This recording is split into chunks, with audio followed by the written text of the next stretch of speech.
ஆறாவது குணாதிசயம் என்னன்னா, பல மீனராசி அன்பர்கள் எதையும் சுலபமா புரிஞ்சிக்கக்கூடிய சக்தி என்பது இருக்காது. நீங்க ஒரு எக்ஸ்பிளனேஷன் கொடுக்குறீங்க, ஒரு விஷயத்தை டக்குன்னு புரிஞ்சுக்கக்கூடிய தன்மை அவர்கள்ட்ட இருக்காது. சீக்கிரமே ஏமாறுறவங்க 12 ராசியில யாரு அப்படின்னா, ஃபர்ஸ்ட் பிரைஸ் கோஸ் டு மீனராசி. யாருகிட்டையும் சுலபமாக ஏமாறக்கூடிய தன்மை உடையவர்கள் மீனராசி. முதல்ல இவங்க ஏமாறுவாங்க, அடுத்தது எதிராளிய எதிர்பார்க்காத விதத்துல ஏமாத்தவும் செய்வாங்க. இதுவும் உண்மை. ஏழாவது குணாதிசயம் என்னன்னா, மீனராசி என்பர்கள் யாரையுமே அவ்வளவு சுலபமா பாராட்ட மாட்டாங்க, அப்ரிஷியேட் பண்ண மாட்டாங்க. தன் தப்ப ஒத்துக்கவே மாட்டாங்க. மரணமே வந்தாலும் சரி, நான் எந்த தப்பும் செய்யவில்லை என்பது மீனராசிக்காரர்களுடைய குணாதிசயம். இதுல விதிவிலக்குகள் இருக்கு, விதிவிலக்குகள் விதியாகாது. இப்போ மீனராசிக்காரர்களுடைய தலைவிதி என்ன, அதை பத்தி பார்ப்போம். அதுல வரக்கூடிய முதல் பாயிண்ட், மீனராசி தன்னுடைய ராசிக்கும் தன்னுடைய ராசிக்கு 10ஆம் இடம் என்று சொல்லக்கூடிய தனுசு ராசிக்கும் அதிபதியாக வரக்கூடிய குரு பகவானே இருப்பதனால், தானே மோட்சஸ்தானமாகவும் விரயஸ்தானமாகவும் வருவதனால், மீனராசியில் பிறந்தவர்களுக்கு முதல் தலைவிதி என்பது தன்னை உருக்கி மெழுகு மாறி தன்னை உருக்கி மற்றவர்களுக்காக ஒளியை கொடுப்பது மீனராசியுடைய தலைவிதி.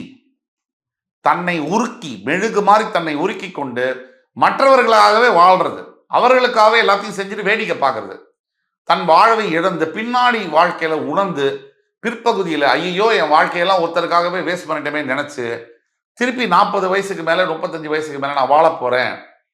சத்யராஜ் கவர்மெண்ட் கிட்ட சொல்லுவார் இல்லையா, நான் படிச்சு வக்கீலாவோ டாக்டராவோ ஆயிடட்டமா அப்படின்ற மாதிரி ஆரம்பிப்பாங்க.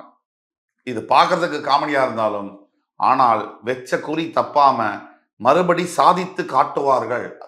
பிறகு கொஞ்சம் மிடில் ஏஜ்ல கூட பெரிய லெவல்ல சாதிச்சு காட்டக்கூடிய தன்மை, வைராகியம் மீனராசி என்பவர்களுக்கு உண்டு. இது முதல் தலைவிதி. 10ஆம் இடத்திற்கும் தன்னுடைய ராசிக்கு அதிபதியான குரு பகவான் 10ஆம் இடத்திற்கும் அது பாக்கியஸ்தானமாக வருவதனால், பெரும்பாலான மீனராசி என்பவர்களுக்கு தொழிலில் நல்ல ஒரு நிலை என்பது ஏற்படும். அது தொழில் செய்யக்கூடிய ஒரே கம்பெனியில வேலை செய்யக்கூடிய தன்மையோ அல்லது அப்ராடு போய் ஒரு இந்தியாவை விட்டு வெளியில போய் வேலைக்கூடிய வாய்ப்பெல்லாம் மீனராசி என்பவர்களுக்கு சுலபமாக கிடைக்கக்கூடிய வாய்ப்புகள் உண்டு. பெரும்பாலானவர்களுக்கு முயற்சி செய்தால் மட்டும்தான் அது கிடைக்கும், முயற்சி செய்யாம அது கிடைக்காது. இது 2ஆம் தலைவிதி. 3ஆம் தலைவிதி, தன்னுடைய 2ஆம் வீட்டிற்கும் தன்னுடைய 9ஆம் வீடு என்று சொல்லக்கூடிய விருச்சிக ராசிக்கும் அதிபதியாக செவ்வாய் வருகிறார்.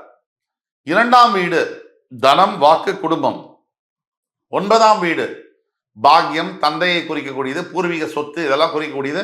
9ஆம் வீடு தந்தையை குறிக்கக்கூடியது, பாக்கியத்தை குறிக்கக்கூடியது, கை கெட்டது வாய் கெட்டணும் சொல்லுவாங்க, அதையெல்லாம் குறிக்கக்கூடிய 9ஆம் இடம். 2ஆம் திருமணத்தையும் 9ஆம் இடம் குறிக்கும்.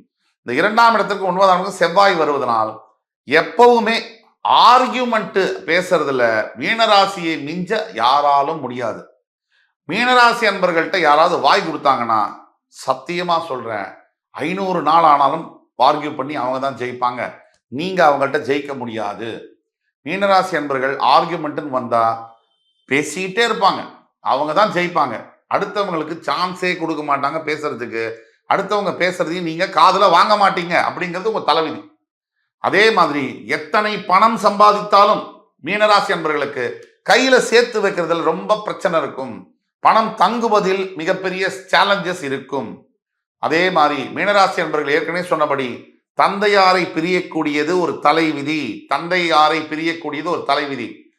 தனக்கு தெரிஞ்சோ தனக்கு தெரியாமலோ தந்தைமார்களாக, அதாவது பெண் மீனராசி அன்பர்களுக்கு எஸ்பெஷலி தன்னுடைய அப்பாவை எதிரியாக பார்க்கக்கூடிய மனோபாவமோ, அல்லது அப்பா உன்னோட அப்பா தப்பானவர், உன்னோட அப்பா கெட்டவர்னு சின்ன வயசுலேயே சொல்லி சொல்லி வளர்க்கக்கூடிய தன்மையிலையோ, இல்லை அப்பாவே சின்ன வயசுல மறைந்து போகக்கூடிய விதியோ மீனராசி பெண்களுக்கு உண்டு என்பதுதான் உறுதி, அதுதான் உண்மை.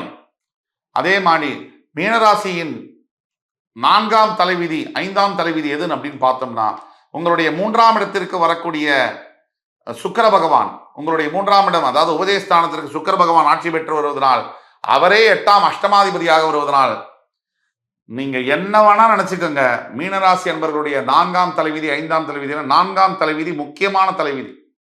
உங்களுடைய பிறந்த சகோதர சகோதரிகள் மூலியமா நல்லவங்க, என் அக்கா தான் எனக்கு எல்லாமே, என் அண்ணா தான் எனக்கு எல்லாமேன்னு நினைப்பீங்க. அவங்க தான் உங்க வாழ்க்கையில உங்களை செல்லா காசா ஆக்குவாங்க, உங்களுக்கே தெரியாம ஆக்குவாங்க. இது உறுதி. அதே மாதிரி உங்களுடைய நண்பர்கள், அது பெண்ணுக்கு பெண் தோழிகளாக இருக்கலாம், ஆணுக்கு ஆண் நண்பர்களாக இருக்கலாம், உங்களுடைய மிகப்பெரிய மறைந்த எதிரியாக செயல்படுவது உங்களுடைய க்ளோஸ் ஃப்ரெண்ட்ஸ் தான். உங்களுக்கே அதை கண்டுபிடிக்க முடியாது.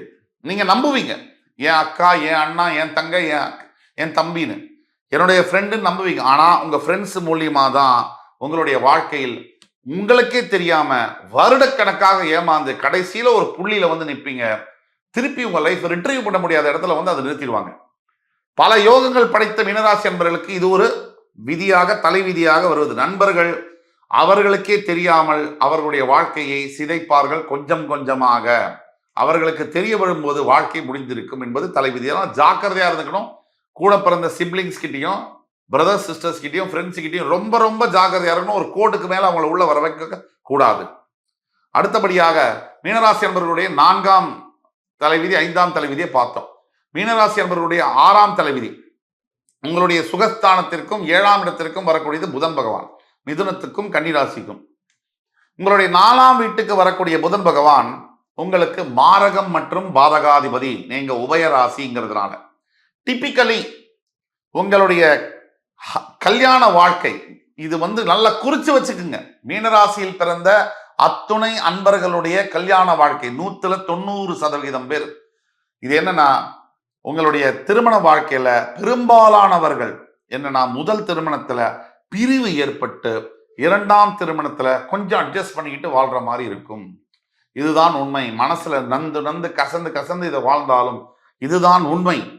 மீனராசி என்பவர்களுடைய 6ஆம் தலைவிதி என்னன்னா, தனக்கு வரக்கூடிய வாழ்க்கை துணையினால முதல் வாழ்க்கை துணை என்பது சரியாக இல்லாம போய் 2ஆம் வாழ்க்கை துணை தான் ஓரளவிற்கு பரவாயில்ல அப்படிங்கிற ஸ்டேஜில் இருக்கும்.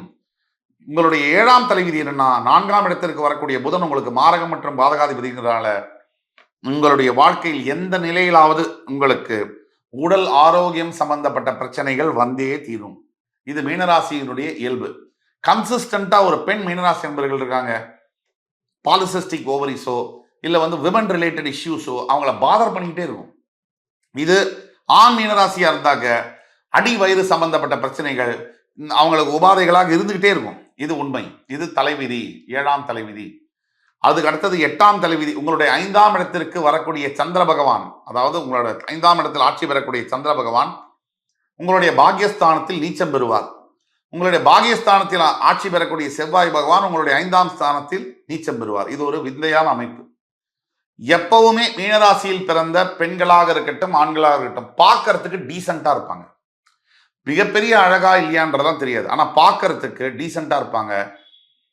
கண்டிப்பாக 195% மீனராசி என்பவர்கள் 5ஆம் இடத்திற்கு சந்திரன் அதிபதியாக வருவதனால் உங்களுடைய 7ஆம் தலைவிதி என்னன்னா, பிறந்த இடத்திலிருந்து மாறி அந்த இடத்திலிருந்து மாறி அந்த இடத்திலிருந்து மாறி அந்த இடத்திலிருந்து மாறி இப்படி மாறிட்டே இருப்பாங்க.